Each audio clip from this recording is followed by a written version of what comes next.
Yeah. Just my take on things.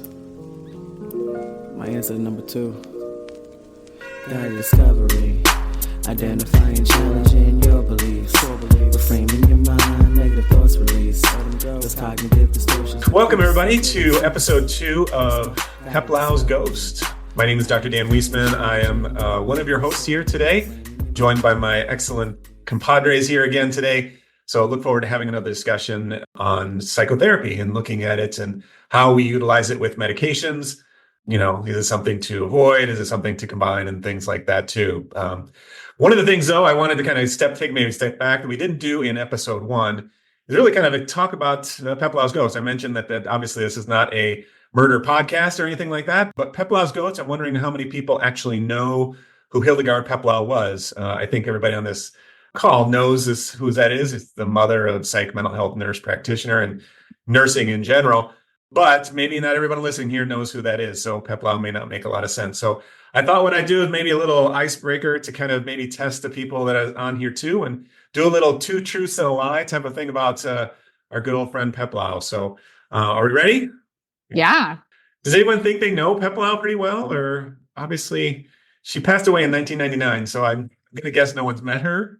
I've never met her. Yeah. So all right. 2 truths and a lie. Number 1, she was, and that has been the only person who was the executive director and president of the American Nurse Association. Number 2, she has held 11 honorary degrees for various institutions, one of them being Duke University from Dr. Sean Convoy's alma mater here. So, and the third one, she did serve in the United States Navy, in which she met many prominent psychoanalysts and really kind of put her foot in the door to meet people that really revolutionized and kind of led her to kind of spearhead a lot of the psych mental health nursing that she did. So that's 1, 2, and 3. Which one do you think is the lie? Okay, well, I'll bite. So this Thanks, is Kate Kate. Melino. Hi, everyone, from UC San Francisco. I am going to go with numbers 2 and 3 are true, and number 1 is the lie. Okay. So number 1, the executive director and president of ANA. Yes. Okay. Yeah, Kendra Delany here. I vaguely feel like I remember number 3 when I was back when I was studying for my board exams, and you know, our friend makes it on a lot of tests, like in a lot of test questions for some reason, and so I feel like I vaguely remember number 3 being true, but I don't know if that's because it's true or because I immediately went to the beach after I took my exam. I just have the water connection in that way. That sounds very enjoyable. So actually number 3 is the lie. So, and I was really picky because unfortunately I said she was in the Navy. She was actually in the Army. So she did serve in the military and it was one of her kind of when she was a bit younger and got to meet a lot of, prominent psychoanalysts and again, really shaped her way of viewing and kind of sprungboard her into a lot of the future things that she did. But that was the little snippet of the lie. But she has been the only person who has been the executive director and the president for the American Nurse Association. So she's a big deal. I mean, not just, within nursing, I think she was, a pioneer for a lot of things. And I think, again, one of the things that I always hold very true and dear, and part of why we're talking about psychotherapy here is really, in 1954 at Rutgers University, she developed the first, psych mental health advanced practice and psychotherapy, and her interpersonal theory really were, established us as being able to do psychotherapy. Because if you don't know, you don't know. So she was, nurses at that time were not able to do psychotherapy. They, much more kind of bedside type of stuff. And so that's why we got Peplau's Ghost. Anything else? Anybody else know about Peplau? I'll share that. I think there's important Sean, I think context. you're muted. Sorry. I see your lips moving. Can you hear me now? Any better? I'm sure we could edit this around. Yeah, I think I still can't hear him. Can anyone else? I can hear. I can. Yeah. Maybe it's me. Okay, so all right. Or your Peplau's Ghost. I'm not sure. Why did my speakers? When we came up with this title, the idea is, as Peplau really is, the progenitor of the advanced practice psychiatric mental health clinical nurse specialist, which is foundational to that psychotherapeutic role. Respectfully, I think if she were to see how advanced practice psychiatric mental health nurses are practicing today, she'd be rolling in her grave. Yeah. Thank you, Sean. Yeah, I know. It is interesting. And again, that's why we're getting here together, and hopefully we'll get some steam and people will get interested in this kind of content and as we continue on this conversation. So anybody else, anything else about Peplau? I am really, I did not know that fact about being the president and the executive director of the ANA. And I just think it speaks to, obviously, she was so foundational in terms of developing our psych mental health specialty, but her work is so foundational to all nursing practice, and it really transcends specialty. So I think that it's useful to learn about her work, no matter what kind of nursing practice you do, because everything she talked about is sort of nursing 101, right? Starting with the relationships that you build. Yeah, well said. I mean, I think, it's one of those things we say a lot, and APNA is kind of, I think, in a lot of ways cornered this, but, whole health starts with mental health is kind of the drive. And I think I remember going in, even my undergrad, getting my RN, people are like, there are psych patients on obstetrics units, there are psych patients on med-surg units, there's psych patients throughout the hospital. And so that, that sort of thing. And Kendra, I want to hear from you too, anything about Peplau, but one of the thoughts that just jumped in my head, which maybe kind of take a little diversion, what we're actually going to talk about, but I think there's this interesting urge of, especially among academia, to start admitting people to PMHNP programs only if they've gotten psych experience. And that's kind of an interesting dilemma, I think, because again, I just mentioned people, there's psych everywhere. So you have an RN who's working in med-surg, and now she's interested in psych and wants to get her PMHNP. Do we say, no, you got to go work on a psych unit for 2 years? I mean, they do that for obviously the acute care and CRNA students and things like that. So yeah, what do you guys think about that? Or, kind of throwing it in, are you in favor of that? And part of me I think there's a flood. There's, people, which is great. People want to be a PMHNPs, post-grad certs coming back and things like that and getting certified in other areas. So I think there's this flood of students and interest in getting into psych mental health nurse practitioner education. And so this is another maybe barrier or kind of way to kind of, put up a little bit of a dam so that people aren't, so overwhelmed, but maybe I'm being cynical that way too. So what are you guys' thought on that? Or, I always have thought that the idea that, we even call, say these are like psych patients is an interesting concept because, every single human being has a moment or moments of intense emotional experiences. And, and I think that oftentimes, individuals who may not have diagnosable per the DSM, which we know is an inherently flawed document too, though they might not meet that criteria, they have these incredibly vulnerable moments when they meet our healthcare system and are quickly labeled psych patients for being human and for having that experience. And so, I think that's just a bit of an aside of, something that always comes up for me of this idea of psych patients are everywhere. Well, humans are psych patients. We're all have moments where we need emotional support and more formalized emotional support. And I think that's one of the reasons that I'm so passionate about, having these conversations. And it goes back to the whole role of this podcast is the role of psychotherapy. And every human being, I believe, would benefit from that that space to self-reflect. So I absolutely believe that whole health starts with mental health. But why do we have to, always be saying psych patients are everywhere? Human beings have emotional experiences no matter what part of the healthcare system they're touching.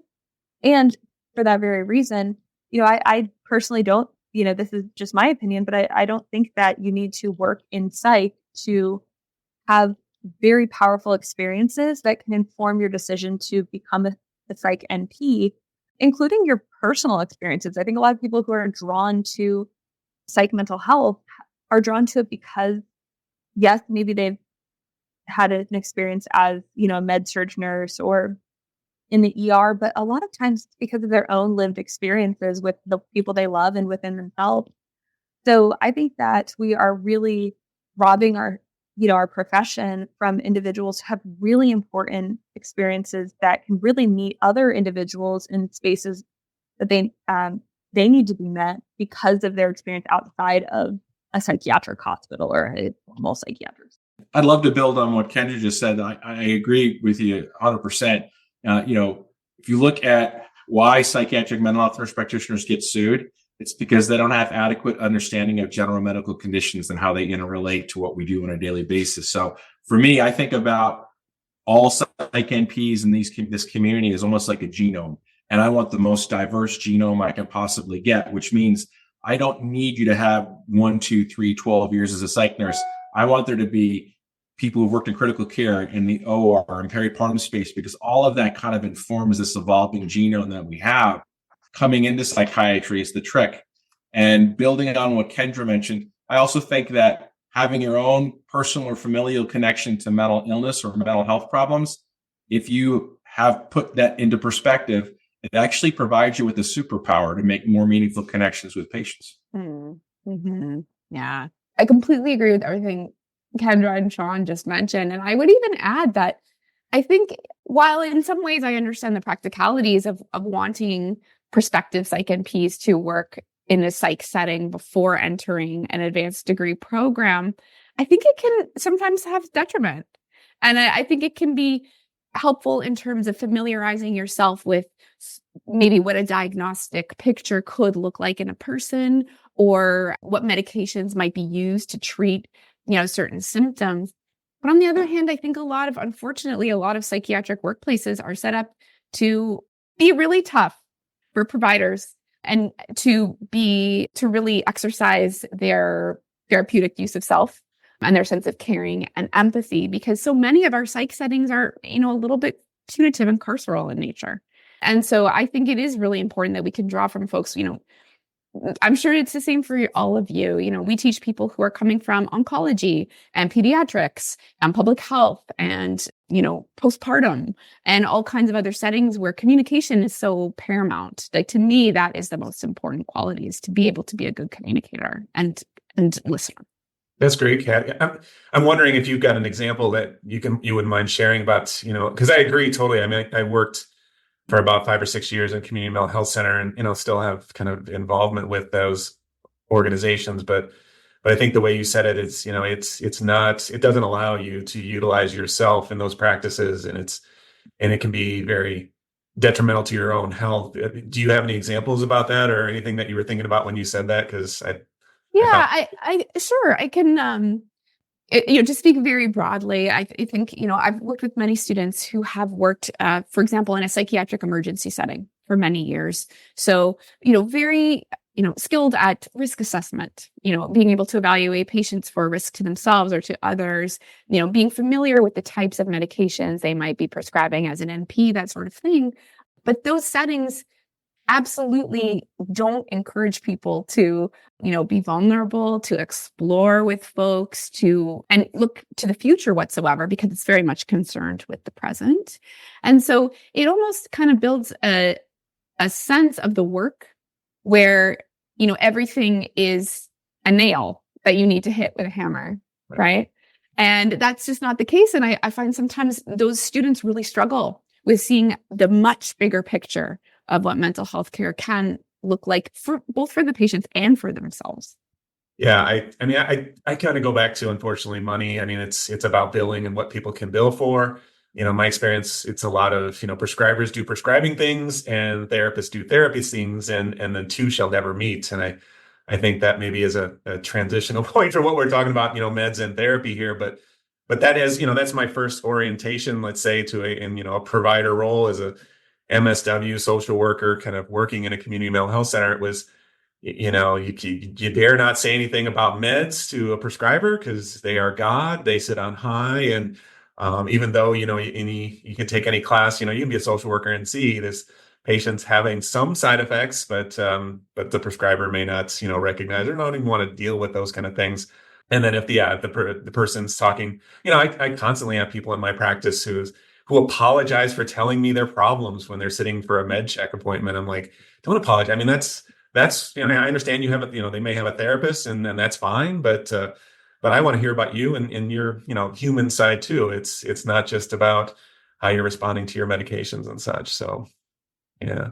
So let's, kind of get into it maybe a little bit more. Is this, what are your thoughts about using meds in therapy? And, like I said, has that been your experience as well? Just kind of this wall, this, divergence of, people prescribe and people do therapy, and the two really should never meet, or what's been your experience or understanding of that?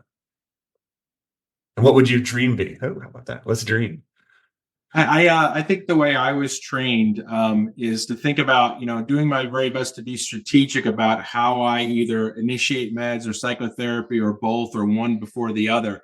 And that my goal is to kind of go inside of their head to be as maximally receptive to psychotherapy when it's ready. So if I have a patient who is, experiencing acute stress disorder, right, and they are really dysregulated, that might not be the time for protocol-based psychotherapy like CPT or PE, right?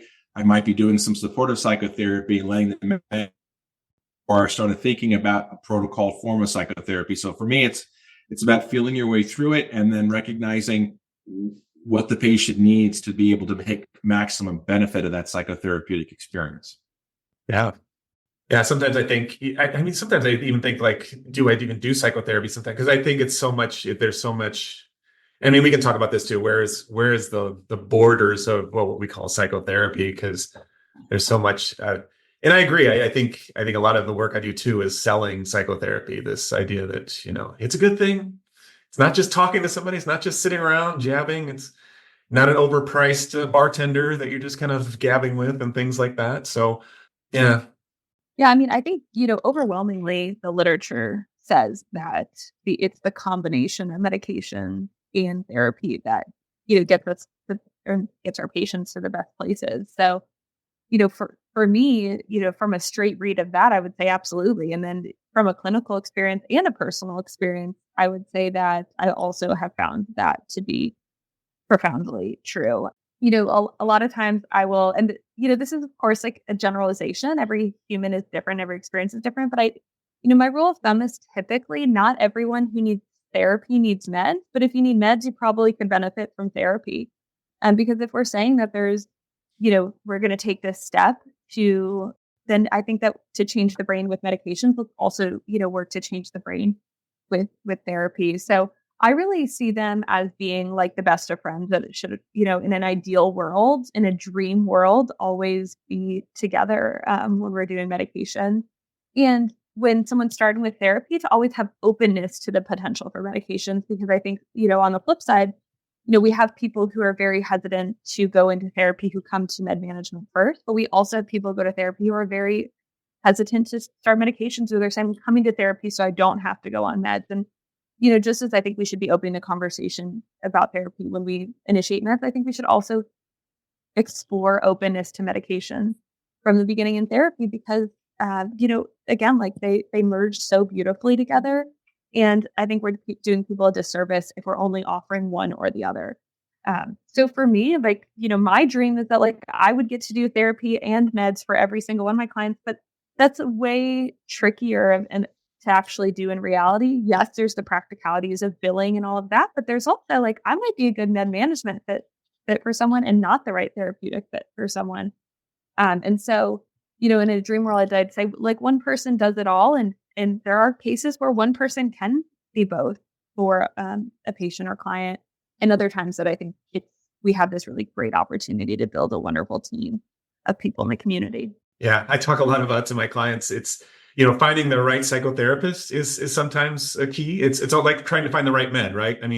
You can try an SSRI. Sometimes you got to try 2 or 3 to find the one that works for you. I think sometimes that is with therapists too. You gotta have that connection. You got to believe that person. That person has to be someone that they're your ride or die person. They're somebody that you really kind of would believe them and again, would follow them through thick and thin and things like that. So, and sometimes it's not always, I know when you said that too, it kind of sprung in my head. I remember kind of one of the first times I had a patient who said that I'm not a good fit for them. They kind of checked out and I wanted them to follow up in a couple of weeks and they kind of almost whispered to the receptionist, like, can I see somebody else? It's like, I was like, what? Not me? You're crazy. No, crushing. But you're right. It's I'm not the right person for everybody. Just like, there's that qualitative effect that definitely can occur. Yeah. What's exciting about this change right now is that we have kind of this new advent of psychedelic assisted psychotherapy. And I think that creates a new opportunity for us to reevaluate the idea of actually intentionally combining things. So, that's the zeitgeist of the world right now. Everything is about psychedelics. we might be able to take advantage of that within the context of psychotherapy and reestablish that frame within clinical practice. Exactly. I was, probably really need Melissa here today because getting a little nerdy, but I really appreciate this conversation. It actually, these things I kind of always think come to me when I need them. But there was, I don't know if you guys saw in Psychiatric Times, there's an article in just a commentary by Dr. Daniel Moorhead, an MD, talking about everyone is wrong about benzos. And this is something I've been thinking about for a long time, but it was an interesting commentary that basically from a psychiatrist reacting to, I didn't see the New York Times article that was kind of saying that benzos are bad and they do kind of horrible things. Granted, they are not the best medications in the world, and for some, obviously very problematic. But I think I love the point that Dr. Moorhead made a couple of times, was this idea that why are we fighting against each other? I mean, it should be, some people need to be on a benzo, some people need to be in therapy, some people need both, and so this integration, and this kind of pop shotting, across the bow type of thing just doesn't make a whole lot of sense. And so, yeah, so I think it's a really, it's a quick read, obviously a little editorial, but it just kind of made me feel verklempt because just one of those things, like an MD is actually writing about psychotherapy, and I know there definitely is, there aren't MDs out there that still practice this, but it's been really great. So. Yeah, another thing from a more practical perspective, a lot of times when I collect patients for psychotherapy, it's because they can't afford to see two providers.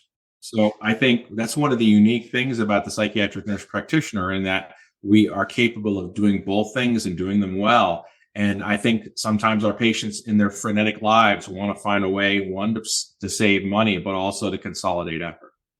And it used to be that way. I mean, again, we start off kind of with history with Peplau, and that's the model, right? Psychiatrists were trained in psychotherapy and they did it all kind of together. And then again, I think, unfortunately, we found that we could pay other professionals less. And so that we started to diverge that work. And I think it's been a detriment to the clients and the community that we serve in psych mental health, unfortunately. So sad, but true. So. All right. So what's going to be our final thoughts on this? And I think it's one of those things that I really liked how you said, Kendra. It's, as somebody's taking a med, they should be open to the idea of therapy. And I agree. I think I always say, there's situations and there's the human experience. I think you mentioned, Kendra, too. There's being humans. There's never going to be a pill that's going to take care of that. It's never going to be able to address you.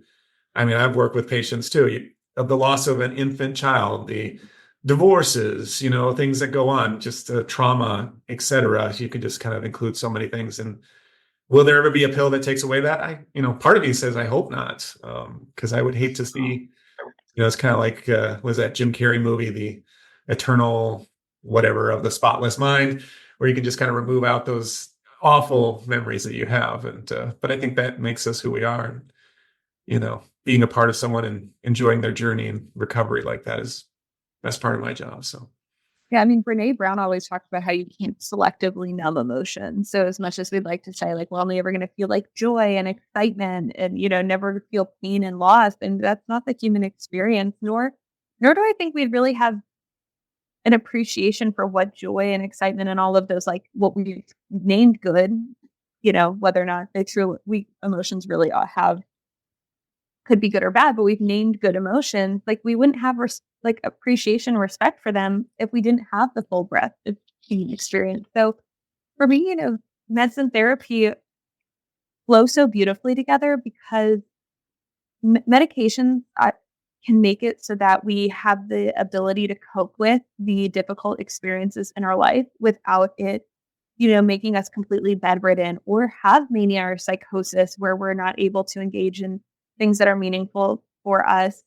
But they shouldn't be taking away our human experiences, and they're not going to take away the hard things that happen to us. And that's, where I think the integration is so incredible, because medication can help give us that ability to cope and navigate with more ease, but it doesn't take away the human experience. And I think therapy helps us to find meaning in the humans that we are and the human experiences that we have. Awesome. Well, I think that's our time. Thank you so much for joining us on our episode 2. We'll be having episode 3 come out within probably a few weeks here. So look forward to the next episode upcoming, and should be able to search us in our notes and be able to email us if you want to. While I have a hard time believing it, there may be some people who disagree with us. So if you have that opinion, please reach out to us. We'd love to hear from you. And, obviously drop in the comments too. Yeah, like, subscribe, all that good stuff. So thank you so much, and we'll see you next time. Take care. Jumping to conclusions, having to always be right. Can be catastrophic like disaster will strike. Caught up in fallacies, either they're helpless or they assume responsibility. Personalization over generalization, global labeling, emotional reasoning. Too much salt like this, too much seasoning. They feel it, therefore it's true. Work hard until those thoughts are finally leaving, so you can be you. They feel it, therefore it's true. Work hard until those thoughts are finally leaving, so you can be you. Guided discovery. Identifying, challenging your beliefs. Reframing your mind, negative thoughts release. Let it go. These cognitive distortions decrease until they cease. Yeah, guided discovery. Identifying, challenging your beliefs. Reframing your mind, negative thoughts release. Let it go. These cognitive distortions decrease until they cease.